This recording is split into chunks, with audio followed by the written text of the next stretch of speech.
오늘은 겨울에 들어간다는 절기상 입동입니다. 벌써 올해 또 거의 마무리가 되는 그와 같은 때에 이제 겨울을 맞이하게 되었습니다. 이제 입동이 지나면 또 소설, 대설 눈이 많이 내린다는, 그리고 동지, 또 대한, 소한, 또 이렇게 지나가는 절기들이 계속 이어지게 되겠죠. 여튼 겨울의 문턱이 되다 보니까 우리가 해야 할 준비들이 있습니다. 겨울을 잘 나기 위한 사전 예방 조치이겠죠.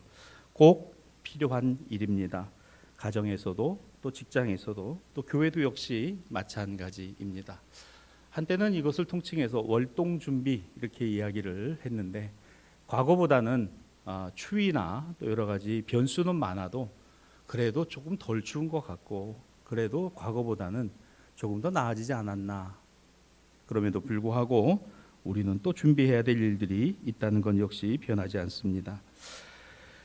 국가 사회적으로는 이제는 거리두기 단계가 폐지가 되었습니다. 그리고 11월에 들어오며 단계적 일상 회복 1단계가 시행 중에 있죠. 11월 1일부터 그리고 오늘 맞이하는 7일까지 지난 한 주간 동안 이 국가 사회는 단계적 일상 회복 1단계를 맞이했습니다. 자영업이나 가게나 이런 영업장들의 여러 가지 제약의 부분들이 많이 풀려 있기도 하고, 또 교회에서 모임이나 예배 역시도 일정 부분 상당한 제한들이 풀어져 있는 것도 사실입니다.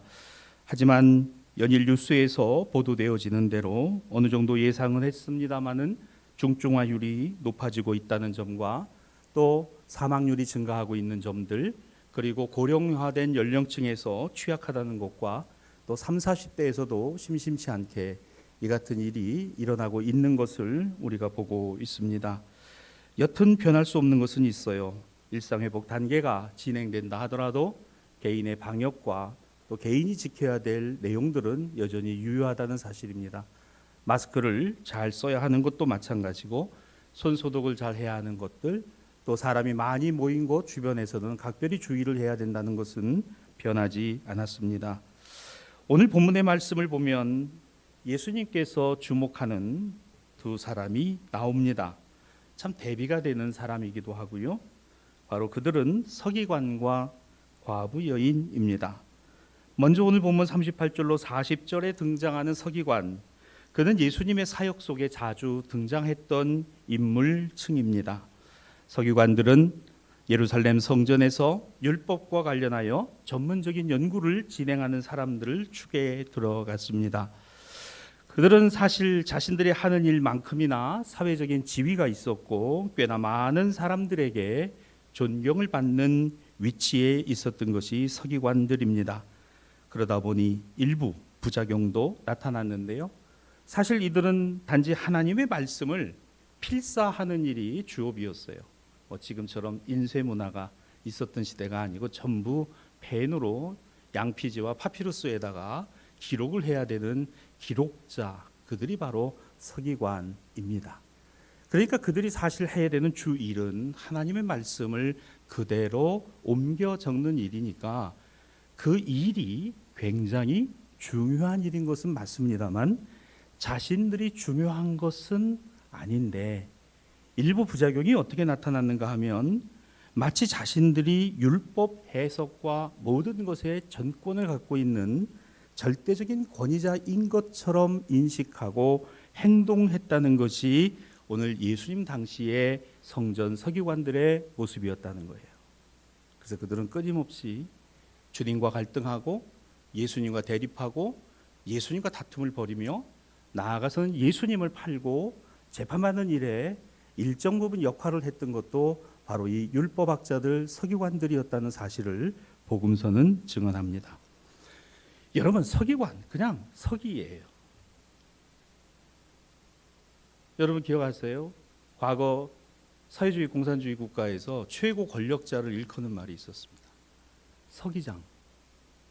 브레즈네프라든가 안드로포프라든가, 구 소련에서 소련 연방에서 그때 최고 권력자를 일컬을 때는 서기장이라 그랬어요. 여러분, 그거 사실은 서기들을 모아놓는 곳의 장입니다. 서기라는 사람들은 어떤 모임과 회의에서 기록하는 역할을 하는 사람인데 그런 역할에 가장 큰 어떤 뭐라 그럴까요? 그 직임을 맡은 것처럼 북한 같은 경우도 마찬가지죠. 김일성 살아생전에 김일성 주석이라는 호칭도 있었습니다마는 당 총석이 중국도 마찬가지입니다. 중국의 최고 권력자가 지금은 국가주석입니다마는 과거에는 총석이었습니다. 호요방이라든가 모태통이라든가 전부 총석이를 했어요.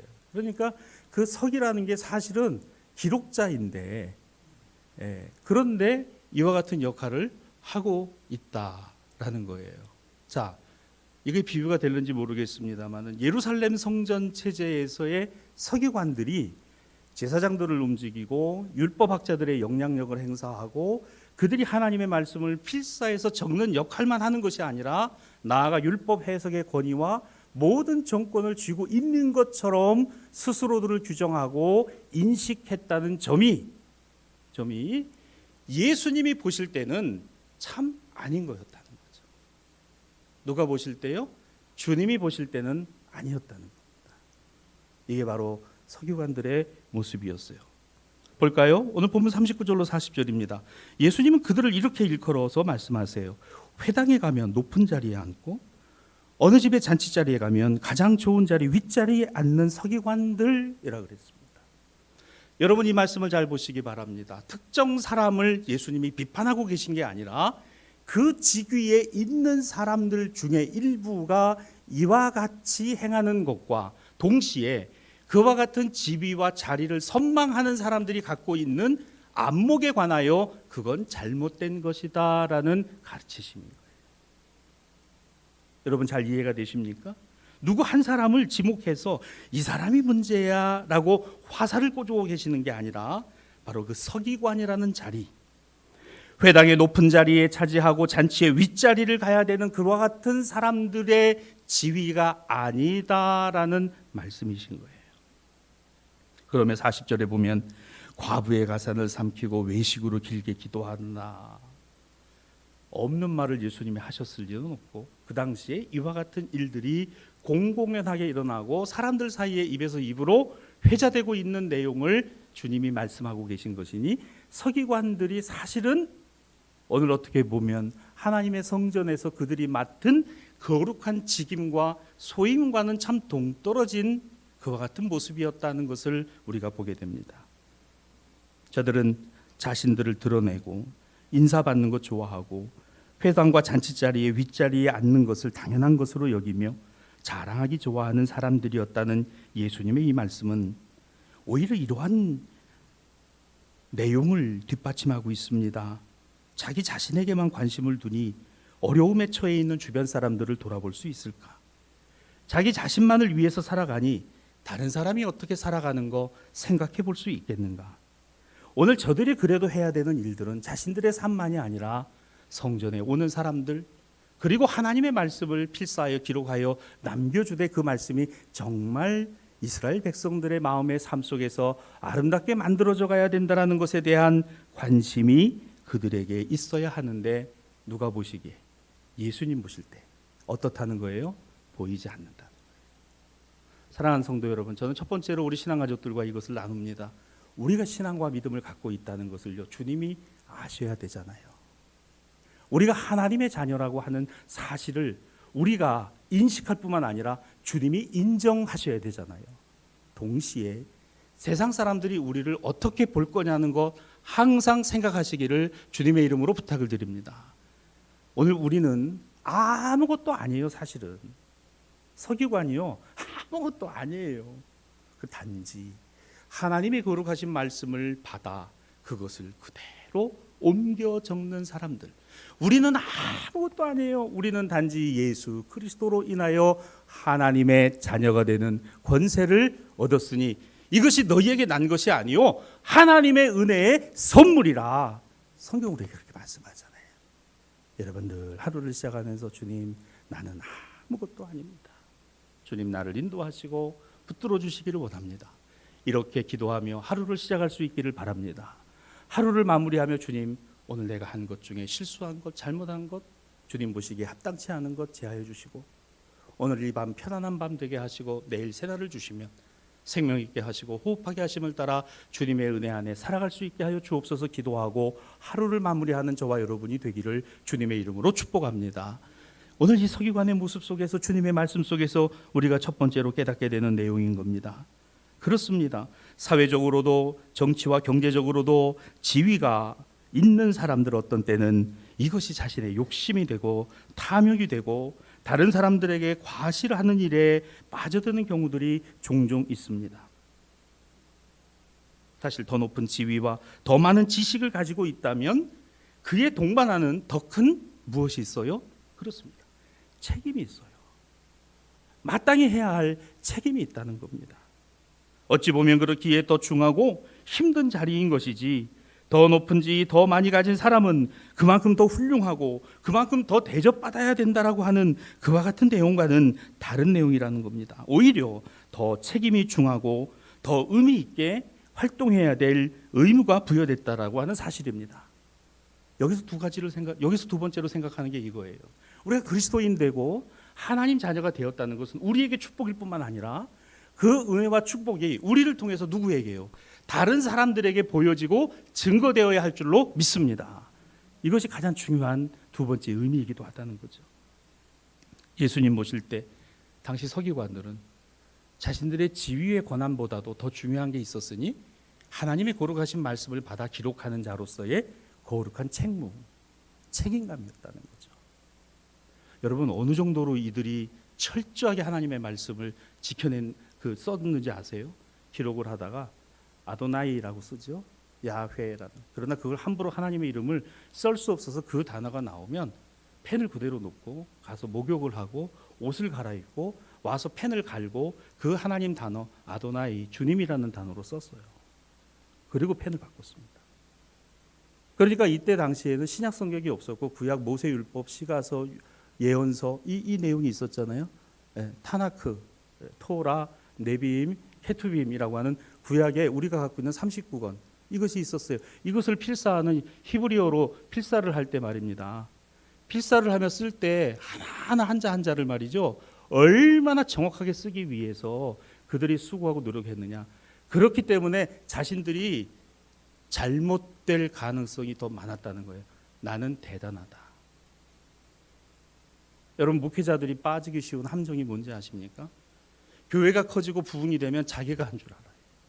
내가 설교를 잘해서 내가 목회를 잘해서 이 교회가 이렇게 커지고 부흥됐다라고 생각하는 착각에 빠지기 쉽더라는 거예요. 야, 그래도 내가 목회하니까 이만큼 됐지. 사실 그렇습니까? 교회가 목사의 교회예요. 교회는 주님의 교회잖아요. 주님이 사역하시고 주님이 일하시고 주님이 역사하시는 거잖아요. 목사에게도 역사하시고 우리 장로님들에게도 역사하시고 권사님들에게도 역사하시고 우리 집사님들 가운데도 역사하시고 우리 초등학교 유아 어린이 한 사람 한 사람을 주님이 모으시고 그들 안에 역사하시는 교회가 주님의 교회잖아요. 저는 우리 대사교회가 주님의 교회라고 믿습니다. 제가 잘하는 게 뭐 얼마나 있겠어요. 여러분 보시기에 미흡하고 잘못되고 있는 부분들이 얼마나 많이 보이겠습니까? 여러분들이 돕고 기도해 주시고 여러분들이 기도해 주시며 그 목사 담임 목사라는 직분 때문에 여러분들이 거기에 순종하시고 거기에 중보해 주시는 것이지 제가 무슨 인격적으로 제가 무슨 세상적으로 제가 무슨 그렇게 대단하고 대단히 잘난 그런 목사겠어요. 오늘 교단의 선배 목사님들이 그 어른들이 그런 말씀을 하시는 걸 들었어요. 큰 교회 가서 그 교회를 일구고 목회하신 목사님의 수고와 땀과 노력으로 이제는 은퇴하고 정년하시는 목사님의 뒤를 이어 젊은 목사님들이 그 교회 가서 목회를 하게 되면 착각하는 것 중에 하나가 자기가 일군 줄 알더라는 거예요. 아니에요. 목사가 한 것도 아닙니다. 누가 하신 거예요? 주님이 하신 거잖아요. 주님이 그 목사님을 사용하시고 그 당회를 쓰시고 그 장로님들을 쓰시고 권사님들을 쓰시고 집사님들을 쓰신 거잖아요. 주님이 하신 거잖아요. 그런데 어떻게 그런 교회 가면 목사의 목에 힘이 들어갑니다. 회의 같은 데 와가지고 인사하지 않습니다. 고개가 뻣뻣해집니다. 작은 교회 목사님들 만나면은 존중할 줄도 몰라요. 물론 다 그렇다는 거 아닙니다. 일부 여러분 저라고 그러지 말라는 법이 있고 저라고 그렇지 않을까요? 오늘 예수님이 누구 한 사람을 너 그런 사람이야 라고 지금 화살을 꽂아서 비난하고 계신 게 아니라 서기관에 대하여 말씀하실 때 지금 이와 같은 내용을 말씀하실 때 아마 마음에 찔림이 되고 꺼림이 되는 사람들 분명히 있었을 겁니다. 우리는 하나님의 은혜를 너무 쉽게 생각하고 있어요. 은혜는요, 우리의 찔림이 됩니다. 은혜는요, 나를 돌아보게 돼요. 은혜라는 것은 오늘 내가 참 그런 사람이구나라는 것을 보게 되고 알게 되는 것이 저는 은혜라고 믿습니다. 이거는 세상의 거울이 아니에요. 하나님의 거울이고 말씀의 거울이기 때문에 그렇습니다. 오늘 본문 말씀에서도 바로 그래요. 저들이 사회적으로, 종교적으로, 정치적으로, 경제적으로 그와 같은 지위에 있는 사람인 것 분명합니다마는 그러나 그들은 책임과 의무에 관하여는 등한히 했더라는 거예요. 자, 그런데 재밌는 것은 오늘 본문 41절 이후에는 전혀 다른 상황이 펼쳐지는데요. 주님이 주목하는 한 사람이 등장합니다. 바로 과부, 여인, 가난한 과부입니다. 정말 대비가 되죠. 그녀는 앞에서 언급된 서기관의 지위와는 전혀 다른, 당시 예루살렘에서 유대에서 완전히 이거는 극과 극의 대비가 되는 사람이었습니다. 가난한 과부의 이야기는 바로 예수님께서 예루살렘 성전의 헌금함 맞은편에 앉아 있는 채로 그 여인을 주목해 보셨다는 말로 시작합니다. 41절입니다. 예수님께서 성전의 헌금함에 대하여 앉으사 무리가 어떻게 헌금함에 돈 넣는가를 보실세 여러 부자는 많이 넣는데 한 가난한 과부는 와서 두 랩돈 곧 한 고드란트를 넣는지라. 참 마가는 묘사를 해도 잘 묘사를 했어요. 지금 예수님 어디 계세요? 성전에 헌금함 앞에 그 주변에 앉아 계시면서 성전에 들어오면서 저 헌금을 하는 사람들을 가만히 보고 계시는 거예요. 어떻게 하나? 매 주일마다 우리 신앙가족들 들어오시면서 교회 입구에 봉헌하며 봉헌을 하시는데 제가 하루는 저기 앞에 앉아가지고 가만히 보는 겁니다. 아, 누가 뭘 넣고 있구나 이렇게. 여러분 어떠시겠어요? 우리 신앙가족들은 참 좋으셔가지고 아이 목사님 그래도 상관없어요 이러실 것 같은데 다른 교회는 안 그래요. 목사 뭐 하는 짓이야? 뭘 보는 거예요? 뻔히 예수님이 거기 앉아서 예루살렘 성전에 들어오는 사람들의 헌금함에 헌금하는 거를 보고 계시니 참 이것처럼 난망하고 참 얼마나 참 당혹스럽겠습니까? 그런데 보세요. 여기 41절에 무리가 어떻게 헌금함에 돈 넣는가를 보실세라는 이 말에 원어를 찾아보니까 카디조라는 말을 쓰고 있어요. 자리를 잡고 앉아서 지켜보다라는 단어입니다. 그러니까 참 이게 그냥 이렇게 지나가다 슬쩍 보신 것도 아니고 앉아가지고 들어온 사람들이 헌금 어떻게 하나 이러고 지켜보고 계시는 거예요. 왜 예수님이 이런 민망한 모습으로 계셨을 것인가? 어떻게 헌금하는가를 보셨다. 어떻게 헌금하는가? 데오레오라는 단어를 쓰고 있어요. 세밀하게 살펴보다, 그 일거수일투족을 보다라는 거예요. 여러분 좀 이상하지 않아요? 뭐 예수님이 왜 이렇게 하시는가? 과거에 우리는 어른들로부터 그렇게 배웠어요. 신, 언, 서, 판이라는 이 단어를 우리는 늘 마음속에 새기고 있습니다. 무슨 뜻이에요? 몸가짐, 신, 언, 말, 품새, 서, 글씨, 글, 판단하는 해안. 우리 중국 한자 문화권 안에서 사람을 등용하고 쓰려면 신원서판, 그의 몸가짐과 말폼새와 그리고 그의 글씨와 그리고 판단력을 주의 깊게 살펴보고 사람을 등용하고 쓰라는 이야기예요. 거의 틀리지 않습니다. 거의 틀리지 않아요. 그런데 요즘 아이들에게 이걸 갖다가 교육을 하려면 정말 쉽지 않아요. 이게 벌써 사라진 지 오래됐습니다. 물론 다 그런 건 아닙니다만 전에 제가 서울신학대학에 학교를 갔을 때요. 깜짝 놀란 게 우리 신학생들의 옷이 휘황찬란해요. 그래서 저는 일반 학과인가 그러는데 신학과래요. 청바지가 뜯어지고 뭐 이런 거. 제가 돈이 없어 청바지를 뜯어서 입는 거. 그리고 여기에 금목걸이를 금으로 된 이 목걸이 같은 거를 남자 신학과 학생이래. 머리는 뭐 이렇게 예수님 같이 길고 말이죠. 조만간 코도 뚫혔더라고.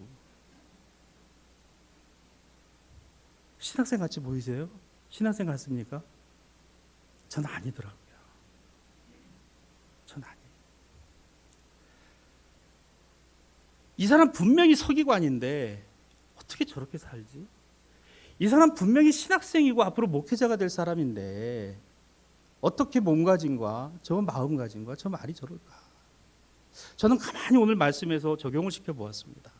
왜 예수님께서 성전 앞에 앉으셔서 그 헌금함에 앉아서 들어오는 사람들이 헌금하는 것을 세밀하게 그 자리에 앉으신 주님이 카디조 하신 주님이 왜 데오레오 세밀하게 관찰을 하고 계신 건가? 그가 어떤 마음으로 하나님 앞에 나오고 하나님 앞에 봉헌하는가를 보고 계시더라는 거예요. 사랑하는 여러분, 우리는 여기에서 중요한 것 하나를 발견합니다. 그것은 뭘까? 주님이 아신다는 거예요. 무엇을 아십니까? 저와 여러분의 마음의 중심을 아신다는 겁니다. 우리는 주님 앞에 가진 자로 나오는 것이 아니라 없는 자로 나와요.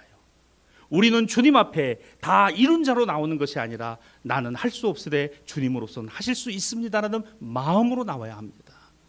우리는 하나님 앞에 나올 때 다른 사람 앞에 내가 자랑하고 내가 잘났기 때문에 내가 잘됐기 때문에 나를 보시오라는 마음으로 나오는 게 아니라 그러할지라도 나는 아무것도 아니로되 주님이 나를 사랑하시고 긍휼히 여기신다는 마음으로 나와야 할 줄로 믿습니다. 우리 모두가 다 똑같아요. 다 똑같습니다. 더하고 덜하고 조금 있고 조금 더 없고 그것뿐이지. 하나님 앞에서는 여러분 다 똑같아요. 주님은 동일한 눈으로 지켜보고 계신다는 사실입니다. 오늘 이 과부 여인의 예형을 보세요.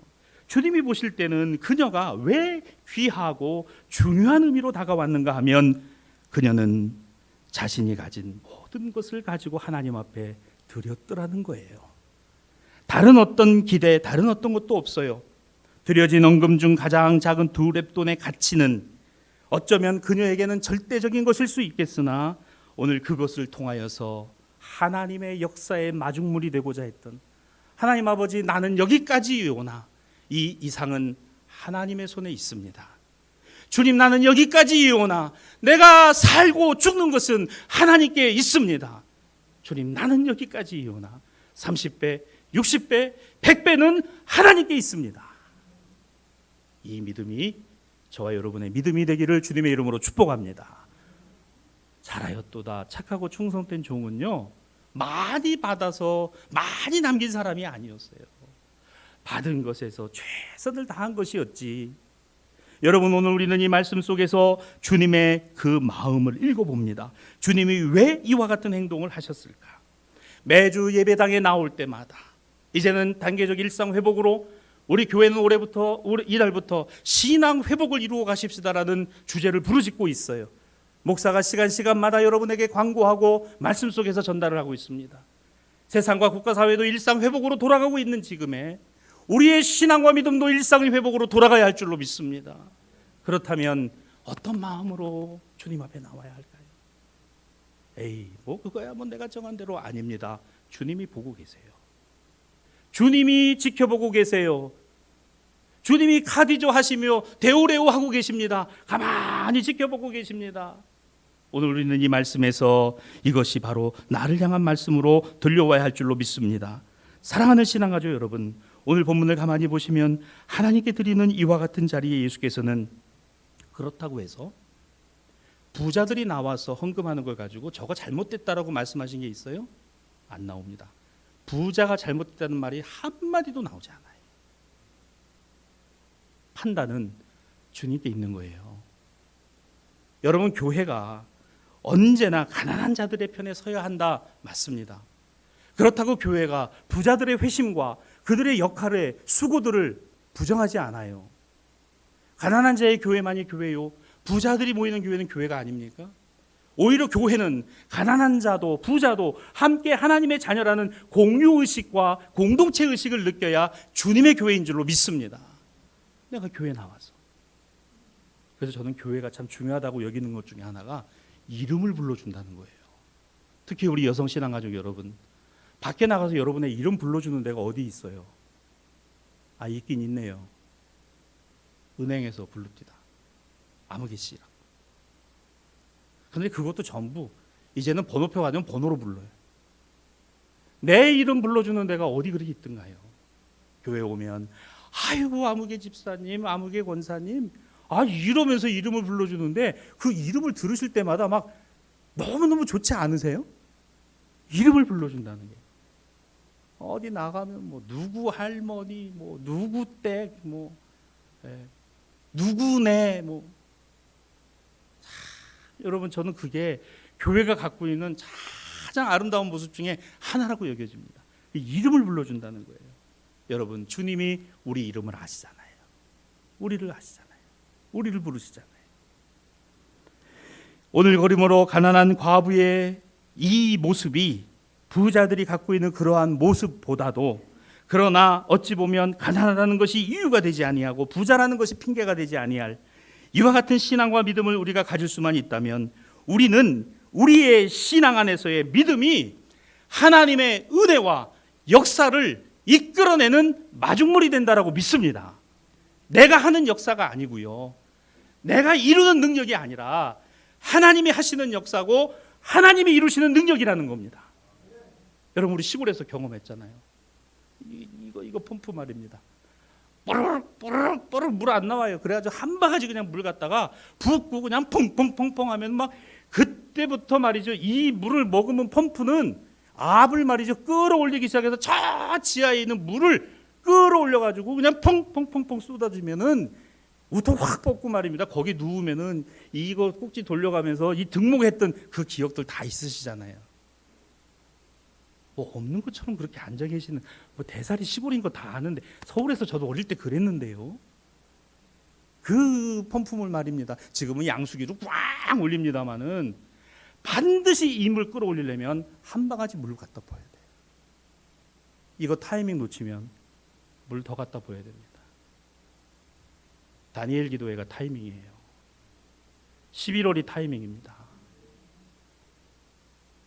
저 밑에 하나님의 역사는 수많은 역사와 능력들이 예비되고 준비되고 있는데 가만히 앉아 있어요. 아니에요. 부으세요. 붓고 펌핑을 해야죠. 그래야 끌어올려지는 것. 여러분, 여기에 예수님께서 보셨던 이 마음을 우리가 적용할 때 이 과부의 두 렙돈이 뭐였다? 하나님의 30배, 60배, 100배의 능력의 마중물이었다는 거예요. 이 두 렙돈이 말입니다.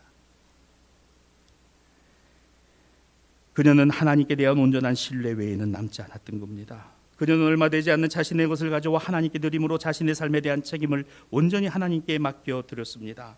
많이 드리는 것이 큰 자일 수 있겠으나 정말 하나님의 일을 바라보고 그 하나님이 하심을 확신하는 사람이 큰 일을 하는 사람입니다.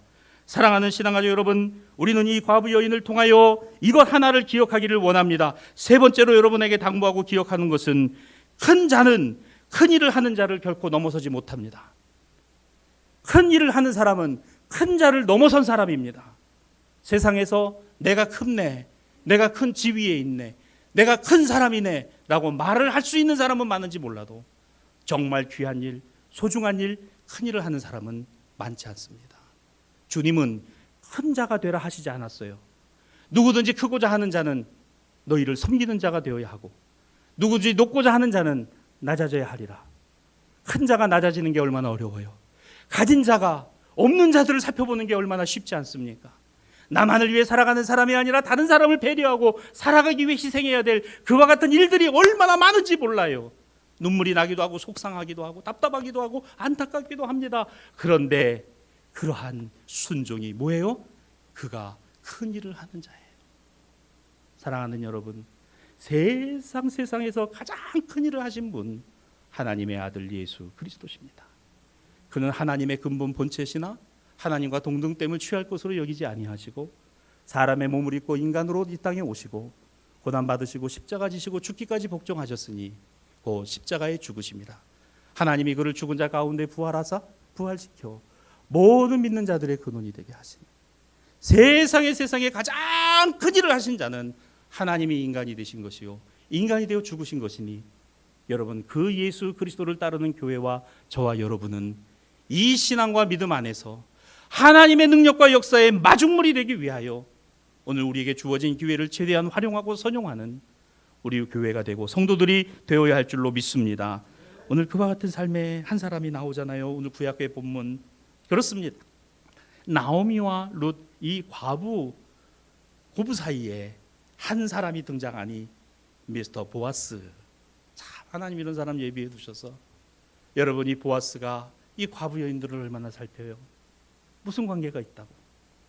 그러면서 그 나닷을 먹게 하고 그것으로 말미암아 하나님이 좋은 만남이 되게 하셔서 가정을 꾸리게 하시는데, 어떻게 보면은 이 일에 보아스는 이 가정의 마중물이었던 거죠. 하나님이 일하실 하나님 역사의 마중물이었던 거죠.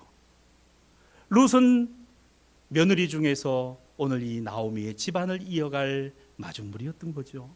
그뿐만입니까? 성경은 이렇게 얘기합니다. 룻기 4장 17절입니다. 나오미에게서 아들이 태어났는데 그의 이름을 오벳이라고 지었으니, 자, 그 다음 중요해요. 그는 다윗의 아버지였던 이새의 아버지, 즉 다윗의 할아버지였어요. 할렐루야. 이거 누가 하셨어요? 하나님이 하셨어요. 누가 마중물이었어요? 보아스가 마중물이었어요. 룻이 마중물이었습니다. 저는 우리 교회에 사랑하는 신앙가족들 모두가 바로 이 하나님 은혜의 역사에 마중물이 되시기를 주님의 이름으로 축복합니다. 하나님이 역사하실 거예요. 그러나 우리는 작은 바가지에 두 랩돈과 같은 헌신, 섬김, 희생, 배려, 사랑, 긍휼, 은혜 나눔, 자, 이와 같은 마음으로 늘 주님 앞에 나오고 이 예배당에 나오고 예배의 자리에 나온다면 주님이 칼이죠. 앉으셔서 레오레오 세밀하게 지켜보시며 우리를 향하여 말씀하실 겁니다. 착하고 충성된 종아. 여러분, 이것이 하나님의 역사를 이루는 일이 될 거라고 우리가 어떻게 알겠습니까? 아니, 우리의 다음 세대와 후손 세대들이 이 믿음의 터전 속에서 우리 대사교회가 하나님의 정말 큰 교회 이전에 큰 일을 하는 교회로서 세워질 거라고 우리는 확신하고 있지 않습니까? 저는 우리 교회가 74년 동안 이 지역에서 이 지역을 위한 마중물이었다라고 믿습니다. 앞으로도 그래야 할 줄로 믿습니다. 저와 여러분이 이 사명을 기억하십시다. 오늘 우리는 이 말씀 속에서 이 예배를 이렇게 시작했습니다. 시편 127편 1절로 2절입니다. 여호와께서 집을 세우지 아니하시면 세우는 자의 수고가 헛되며 여호와께서 성을 지키지 아니하시면 파수꾼의 깨어 있음이 헛되도다. 너희가 일찍 일어나고 늦게 누우며 수고의 떡을 먹음이 헛되도다. 그러므로 여호와께서 그의 사랑하시는 자에게 잠을 주시는도다. 그렇습니다. 하나님이 하셔요. 그러나 그 하나님의 하시는 일을 우리는 마중물이 돼서 해야 한다라는 의무와 책임감을 다시금 가져야 한다라는 사실입니다. 사랑하는 신앙가족 여러분, 예수 그리스도께서는 히브리서 9장 24절로 28절입니다. 바로 그분은 하늘에 가셔서 우리를 위하여 하나님 앞에 우리의 죄를 담당하시기 위하여 단번에 자기 자신을 들이신 바가 되었다라고 서신서에 말씀하고 있지 않습니까? 이분보다 큰 자가 있나요? 이분보다 큰 일을 하신 분이 계십니까? 그러나 우리에게 주님이 말씀하십니다. 너도 가려느냐? 주님, 나도 주님과 함께 가겠나이다. 주님 가시는 곳에 나도 가겠나이다. 제자들은 처음에 그 말했지만 성령 받기 전에 아무도 가지 않았어요. 나오미가 말합니다. 얘들아, 너희 집으로 돌아가라. 무슨 기대가 있고 소망이 있니? 아니에요, 어머니. 어머니가 가는 곳에 나도 가고 어머니 계신 곳에 나도 계시. 어머니의 하나님이 나의 하나님이지. 룻은 끝까지 이 어머니와 함께 예루살렘에 들어와 은혜의 마중물 되어 또 다른 하나님 역사의 마중물이었던 보아스를 만나고 다윗의 할아버지를 낳고 다윗의 가문으로 예수 그리스도가 이 땅에 오시게 되었으니 여러분 얼마나 놀랐습니까? 이와 같은 역사가 저는 우리 교회에도 사랑하는 우리 신앙가족들 가정과 가문 속에서도 일어나게 될 줄로 믿습니다. 여러분 이 믿음을 갖고 이 11월을 살아가십시다. 이 말씀을 정리합니다. 2020 다니엘 기도회가 시작되었어요. 시간 참여하신 우리 신앙가족들 참으로 고맙고 축복합니다. 이번에 다니엘 기도회의 메시지들을 가만히 우리가 보면서는 이와 같은 생각을 해요. 저는 은혜의 마중물이라는 생각을 했습니다.